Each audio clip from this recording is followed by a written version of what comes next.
Hello friends, आप सभी का एक बार फिर आपके अपने इस प्यारे से चैनल इजी एजुकेशन में स्वागत है। मैं सुरेंद्र कुमार आप सभी का एक बार फिर से हार्दिक स्वागत करता हूं। आज की क्लास हमारी क्लास 12th हिंदी की होने वाली है। जैसे कि आप लोगों को पता है कि हिंदी में हमारे ऑब्जेक्टों की प्रैक्टिस चल रही थी, जिसमें टाइप 1 और टाइप 2 के ऑब्जेक्टों को हमने प्रैक्टिस किया था। जहाँ पर टाइप 1 में हम 70 विकल्पों की अच्छे से प्रैक्टिस कर चुके थे और आप लोगों ने वीडियो को देखा होगा, तो आप लोगों को भी उससे भी फ़ायदा हुआ होगा। आज के हमारे 70 के बाद क्वेश्चन होंगे। 70 के बाद यहाँ पर हम आज इस वीडियो में 100 विकल्पों की प्रैक्टिस करेंगे, अर्थात 70 से लेकर 100 तक विकल्पों की प्रैक्टिस करेंगे। और इन 100 विकल्पों में से आप विश्वास मानिए कि यहाँ से 2-3 क्वेश्चन तो 100% आने वाले हैं, क्योंकि ये 10 नंबर के होने वाले हैं, 5 नंबर के ए और 5 नंबर के वो। तो आइए स्टार्ट करते हैं बिना समय गंवाए हुए। जैसा कि आपको स्क्रीन पर दिख रहा है, 70वां क्वेश्चन आपका दिया है, सरदार पूर्ण सिंह का लेखन युग है। सरदार पूर्ण सिंह का लेखन युग है भारतेंदु युग, द्विवेदी युग, छायावादी युग, छायावादोत्तर युग। तो भारतेंदु युग का लेखन युग है वो है, आप लोगों को पता होगा, द्विवेदी युग। तो सरदार पूर्ण सिंह का लेखन युग कौन सा होता है, तो आपको पता होना चाहिए, द्विवेदी युग इसका राइट आंसर है। 71वां क्वेश्चन आपको स्क्रीन पर दिख रहा होगा दोस्तों, असत्य कथन है। डॉक्टर हजारी प्रसाद द्विवेदी निबंधकार एवं उपन्यासकार हैं। महावीर प्रसाद द्विवेदी सरस्वती पत्रिका के संपादक थे। रामचंद्र शुक्ल हिंदी साहित्य का इतिहास ग्रंथ के लेखक हैं। प्रताप नारायण मिश्र हिंदी प्रदीप के संपादक हैं। तो इसका जो राइट आंसर है असत्य कथन वो है आपका चौथा, प्रताप नारायण मिश्र हिंदी प्रदीप के संपादक हैं। तो आपको समझ में आ गया होगा कि असत्य कथन कौन सा है। तो डॉक्टर हजारी प्रसाद द्विवेदी निबंधकार एवं उपन्यासकार हैं। महावीर प्रसाद द्विवेदी सरस्वती पत्रिका के संपादक थे। रामचंद्र शुक्ल हिंदी साहित्य का इतिहास ग्रंथ के लेखक हैं। प्रताप नारायण मिश्र हिंदी प्रदीप के संपादक थे। तो इसका राइट आंसर कौन सा है, आपका चौथा। नागरी प्रचारणी सभा की स्थापना हुई। नागरी प्रचारणी सभा की स्थापना हुई द्विवेदी युग में, भारतेंदु युग में, छायावाद युग में, प्रगतिवाद एक में। तो इसका राइट आंसर वो है आपका भारतेंदु युग में। तो नागरी प्रचारणी सभा की स्थापना कब हुई थी, तो नागरी प्रचारणी सभा की स्थापना जो हुई थी वो भारतेंदु युग में हुई थी। 73वां क्वेश्चन आपको स्क्रीन पर दिख रहा है, भारतेंदु के समकालीन लेखक हैं। भारतेंदु के समकालीन लेखक हैं राय कृष्ण दास, शांति प्रिय द्विवेदी, जयनंद कुमार, ठाकुर जगमोहन सिंह। तो यहाँ पर आपका 73वां क्वेश्चन है, भारतेंदु के समकालीन लेखक हैं राय कृष्ण दास, शांति प्रिय द्विवेदी, जयनंद कुमार, ठाकुर जगमोहन सिंह। तो भारतेंदु के समान समकालीन का मतलब समान जो लेखक हैं वो ठाकुर सिंह जगमोहन सिंह है। इसका राइट आंसर कौन सा होगा, ठाकुर जगमोहन सिंह। सदल मिश्र की रचना है। सदल मिश्र की रचना है प्रेम सागर, नासिकेतोपाख्यान, सुख सागर, उदयभान चरित्र। तो सदल मिश्र की जो रचना है वो है नासिकेतोपाख्यान। तो सदल मिश्र की रचना कौन सी है, नासिकेतोपाख्यान इसका राइट आंसर होगा। तो आप लोगों को समझ में आ गया।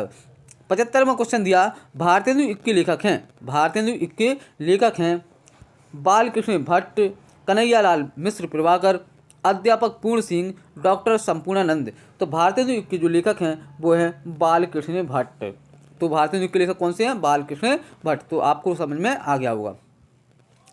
76वां क्वेश्चन आपको स्क्रीन पर दिख रहा है, हिंदी साहित्य के आधुनिक काल को गद्य काल की संज्ञा किसने दी। हिंदी साहित्य के आधुनिक काल को गद्य काल की संज्ञा किसने दी।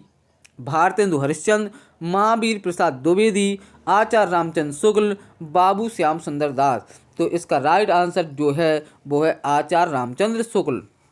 क्वेश्चन हमारा ये था, हिंदी साहित्य के आधुनिक काल को गद्य काल की संज्ञा किसने दी, तो किसने दी है, आचार्य रामचंद्र शुक्ल ने।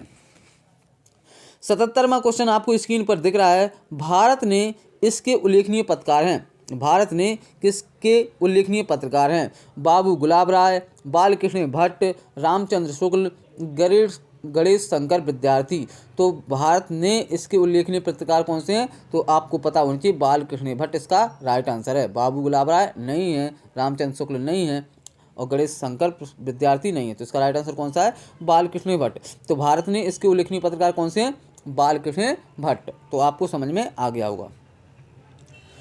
78वां क्वेश्चन दिया, कौन सा युग हिंदी गद्य के उत्कर्ष का सूर्योदय काल था? कौन सा युग हिंदी गद्य के उत्कर्ष का सूर्योदय काल था? भारतेंदु युग, द्विवेदी युग, छायावादी युग, छायावादोत्तर युग। तो कौन सा युग हिंदी गद्य के उत्कर्ष का सूर्योदय काल था? तो भारतेंदु युग इसका राइट आंसर है। तो कौन सा युग हिंदी गद्य के उत्कर्ष का सूर्योदय काल था? तो भारतेंदु युग। तो आपको 78वां क्वेश्चन समझ में आ गया होगा। आइए क्वेश्चन नंबर 79 पढ़ते हैं। हिंदी गद्य साहित्य के जनक लेखक माने जाते हैं।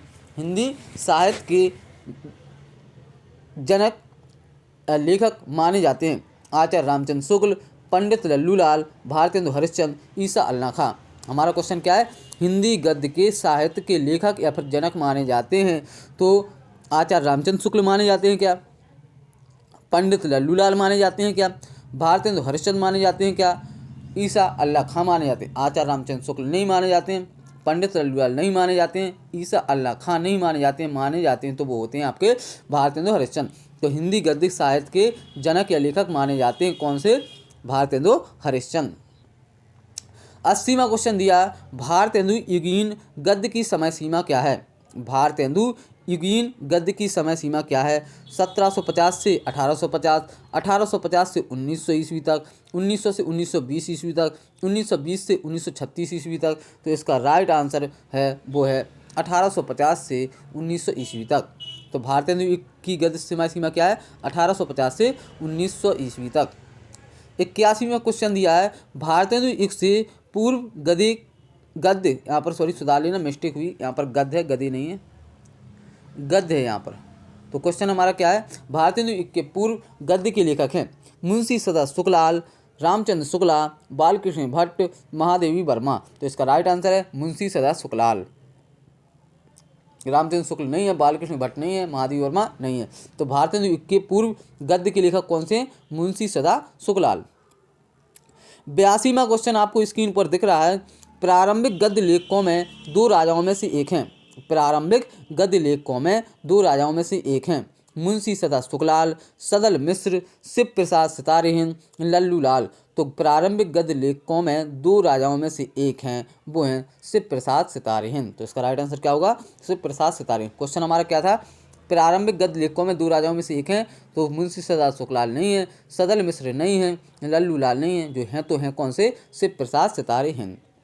83वां क्वेश्चन आपको स्क्रीन पर दिख रहा है। सुख सागर के लेखक हैं, सुख सागर के लेखक हैं लल्लूलाल, मुंशी सदा शुक्लाल, ईसा अल्लाह खां, सदल मिश्र। तो इसका राइट आंसर जो है वो है आपका, क्वेश्चन हमारा है सुख सागर के लेखक हैं लल्लूलाल, मुंशी सदा शुक्लाल, ईसा अल्लाह खां, सदल मिश्र। तो इसका राइट आंसर है ईसा अल्लाह खां।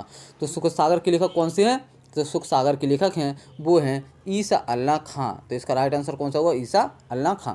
तो आपको समझ में आ गया होगा। 84वां क्वेश्चन है, आपको स्क्रीन पर दिख रहा होगा। हरिश्चंद्र को भारतेंदु की पदवी से सुशोभित किया गया। हरिश्चंद्र को भारतेंदु की पदवी से सुशोभित किया गया 1860 में, 1865 में, 1875 में, 1880 में। तो हरिश्चंद्र को भारतेंदु की पदवी से, भारतेंदु हरिश्चंद्र को, पहले इनका नाम था हरिश्चंद्र, फिर बाद में भारतेंदु इनको जोड़ा गया। तो कौन सी पदवी से सुशोभित किया था, कौन से सन में किया था? तो वो 1880 वर्ष था। तो कौन सा समय था? वो समय था आपका 1880। 85वां क्वेश्चन आपको स्क्रीन पर दिख रहा होगा। शिव प्रसाद सितारे हिंद किस युग के लेखक हैं? शिव प्रसाद सितारे हिंद किस युग के लेखक हैं? भारतेंदु पूर्व युग, भारतेंदु युग, द्विवेदी युग, छायावादोत्तर युग। तो इसका राइट आंसर है वो है भारतेंदु युग। तो शिव प्रसाद सितारे हिंद किस युग के लेखक हैं? भारतेंदु युग के। तो आपको समझ में आ गया होगा। 86वां क्वेश्चन दिया, निम्नलिखित में से किस रचना के लेखक गोसाई गोकुलनाथ हैं? निम्नलिखित में से किस रचना के लेखक गोसाई गोकुलनाथ हैं? श्रृंगार रस मंडन, 84 वैष्णवन की वार्ता, अष्टयाम, पद्म पुराण। तो इसका राइट आंसर है निम्नलिखित में से किस रचना के लेखक गोसाई गोकुलनाथ हैं? तो वो किस रचना है, कौन सी रचना है? 84 वैष्णवन की वार्ता। तो इसका राइट आंसर कौन सा है? 84 वैष्णवन की वार्ता। तो निम्नलिखित में किस रचना के लेखक गोकुलनाथ हैं? वो है 84 वैष्णवन की वार्ता। 87वां क्वेश्चन आपको स्क्रीन पर दिख रहा है, श्रृंगार रस मंडन के रचयिता हैं। श्रृंगार रस मंडन के रचयिता हैं। यहाँ पर भी क्वेश्चन ऊपर पूछा गया, यहाँ पर भी है, तो यहाँ पर दिया है आपका श्रृंगार रस मंडन के रचयिता हैं भारतेंदु हरिश्चंद्र, महादेवी वर्मा, गोसाई विट्ठलनाथ, राधाचरण गोस्वामी। तो दोस्तों ध्यान रखना, श्रृंगार रस मंडन के जो रचयिता हैं वो हैं भारतेंदु हरिश्चंद्र, महादेवी वर्मा, गोसाई विट्ठलनाथ, राधाचरण गोस्वामी। में से राइट आंसर है वो है आपका गोसाई विट्ठलनाथ। तो इसका राइट आंसर क्या होगा? गोसाई विट्ठलनाथ। अगला क्वेश्चन है, अष्टयाम के रचयिता हैं। अष्टयाम के रचयिता हैं गोकुलनाथ, वल्लभाचार्य, नाभादास, तुलसीदास। ये क्वेश्चन हम पहले भी पढ़ चुके हैं कि अष्टयाम के रचयिता हैं वो हैं आपके नाभादास। वल्लभाचार्य नहीं है, गोकुलनाथ नहीं है, तुलसीदास नहीं है। तो इसका राइट आंसर कौन सा होगा? नाभादास। गोरा बादल की कथा के लेखक हैं। गोरा बादल की कथा के लेखक हैं कवि गंग, जटमल, पंडित दौलत राम, राम प्रसाद निरंजनी। तो आप लोगों को पता है, ये क्वेश्चन पहले भी पढ़ चुके हैं, दोबारा रिपीट हो गया। गोरा बादल की कथा के लेखक हैं वो हैं जटमल। 90वां क्वेश्चन दिया, 90वां क्वेश्चन दिया आपका, निम्नलिखित नामों में से कौन सी ली है खड़ी बोली गद्य का प्रारंभिक लेखक है। मतलब कौन सी खड़ी बोली गद्य का प्रारंभिक लेखक है? राम प्रसाद निरंजनी, सदल मिश्र, पंडित दौलत राम, शिव प्रसाद सितारे हिंद। तो इसका राइट आंसर है, आपका क्वेश्चन हमारा था निम्नलिखित नामों में से कौन सी खड़ी बोली गद्य का प्रारंभिक लेखक है, तो वो है आपका राम प्रसाद निरंजनी। तो आपको समझ में आ गया होगा। 11वां क्वेश्चन है, आदिकाल की रचना नहीं है। आदिकाल की रचना नहीं है उक्ति व्यक्ति प्रकरण, जयचंद्र प्रकाश, राहुल बेल, मृगावती। तो आदिकाल की जो रचना नहीं है वो है मृगावती नहीं है, जबकि ये सभी हैं। तो इसका राइट आंसर होगा आपका मृगावती। खड़ी बोली गद्य के विकास का प्रारंभिक युग कौन सा है? खड़ी बोली गद्य के विकास का प्रारंभिक युग कौन सा है? द्विवेदी युग, छायावादी युग, भारतेंदु युग, छायावादोत्तर युग। तो खड़ी बोली गद्य के विकास का प्रारंभिक युग कौन सा है? तो आप लोगों के लिए पता होनी चाहिए भारतेंदु युग इसका राइट आंसर होगा। तो खड़ी बोली गद्य के विकास का प्रारंभिक कौन सा है? तो भारतेंदु युग। 13 नंबर क्वेश्चन दिया आपका, खड़ी बोली के लेखक चतुष्ट उन्नायकों में नहीं है। चतुष्ट उन्नायकों में नहीं है मुंशी सदा सुखलाल, ईसा अल्लाह खां, राजा शिव प्रसाद सितारे हिंद, सदल मिश्र। तो खड़ी बोली के लेखक चतुष्ट उन्नायकों में नहीं है, तो वो कौन सी नहीं है? राजा शिव प्रसाद सितारे हिंद। कौन सा? राजा शिव प्रसाद सितारे हिंद। अगला क्वेश्चन दिया, हिंदी में खड़ी बोली का जन्मदाता माना जाता है। हिंदी में खड़ी बोली का जन्मदाता माना जाता है भारतेंदु हरिश्चंद्र को, प्रताप नारायण मिश्र को, गुलाब राय को, लाला लल्लू लाल को। तो इसका राइट, हिंदी में खड़ी बोली का जन्मदाता जो माना जाता है वो माना जाता है लाला लल्लू लाल को। तो इसका राइट आंसर कौन सा होगा आपका? इसका राइट आंसर होगा लाला लल्लू लाल। 95वां क्वेश्चन दिया, निम्नलिखित में से कौन सी रचना जटमल कवि की है? निम्नलिखित में से कौन सी रचना जटमल कवि की है? तो आप लोगों को पता होगा, भारतेंदु, नासिकेतु उपाख्यान, गोरा बादल की कथा और चंद वर्णा की महिमा, नील देवी। तो कौन सी रचना जटमल की है? तो जटमल की है आपकी, आपको पता होगा, इसका राइट आंसर है चंद वर्णन की महिमा। तो निम्न में से कौन सी रचना जटमल की? गोरा बादल की कथा भी है लेकिन चंद वर्णन की महिमा भी है, तो इसका राइट आंसर होगा चंद वर्णन की महिमा। 96वां क्वेश्चन दिया, ध्रुव स्वामी के रचनाकार हैं जयशंकर प्रसाद, मुंशी प्रेमचंद, अज्ञे और आपका आचार्य हजारी प्रसाद द्विवेदी। तो ध्रुव स्वामी के रचनाकार हैं जयशंकर प्रसाद भी हैं, मुंशी प्रेमचंद, अज्ञे, आचार्य हजारी प्रसाद द्विवेदी। तो इसका राइट आंसर आप लोगों को पता होगा, इसका राइट आंसर है जयशंकर प्रसाद। ध्रुव स्वामी के रचनाकार हैं तो जयशंकर प्रसाद। सॉरी, यहाँ पर मिस्टेक हो सकती है क्योंकि आपका जो मॉडल पेपर में आंसर दिया वो है आपका मुंशी प्रेमचंद, तो इस पर आप मुंशी प्रेमचंद लगाएं और फिर अपनी विवेक से इसको ध्यान रखें। 97वां क्वेश्चन दिया, इनमें से कौन सी रचना नाटक नहीं है? इनमें से कौन सी रचना नाटक नहीं है? राजमुकुट, गरुण ध्वज, अपना अपना भाग्य, आन का मान। तो इनमें से कौन सी रचना नाटक नहीं है? तो आप लोगों को पता होना चाहिए, गरुण ध्वज, अपना अपना भाग, आन का मान, राजमुकुट में से कौन सी नहीं है? तो वो राजमुकुट नहीं है। तो इसका राइट आंसर कौन सा होगा आपका? राजमुकुट पहला। यानी इनमें से कौन सी रचना नाटक नहीं है? तो राजमुकुट। अगला क्वेश्चन दिया आपका, वेद की हिंसा ना भक्ति के रचयिता हैं। वेद की हिंसा ना भक्ति के रचयिता हैं जयशंकर प्रसाद, भारतेंदु हरिश्चंद्र, प्रताप नारायण, श्याम सुंदर दास। तो इसका राइट आंसर है वो है प्रताप नारायण मिश्र। तो इसका राइट आंसर कौन सा होगा? तो वेद की हिंसा ना भक्ति के रचयिता कौन से हैं? प्रताप नारायण मिश्र। 99वां क्वेश्चन दिया है, लहरों के राजहंस के लेखक हैं। ये क्वेश्चन वेरी वेरी इंपॉर्टेंट है। तो लहरों के राजहंस के लेखक हैं राय कृष्णदास, मोहन राकेश, भारतेंदु हरिश्चंद्र, रामचंद्र शुक्ल। तो लहरों के राजहंस के लेखक हैं राय कृष्णदास, मोहन राकेश, भारतेंदु हरिश्चंद्र और रामचंद्र शुक्ल में से राइट आंसर है वो है मोहन राकेश। तो इसका राइट आंसर क्या होगा? मोहन राकेश। तो लहरों के राजहंस के लेखक कौन से हैं? मोहन राकेश। आज का हमारे इस वीडियो का लास्ट क्वेश्चन होगा जो क्वेश्चन नंबर 100 है। तो भारत दुर्दशा रचनाकार है।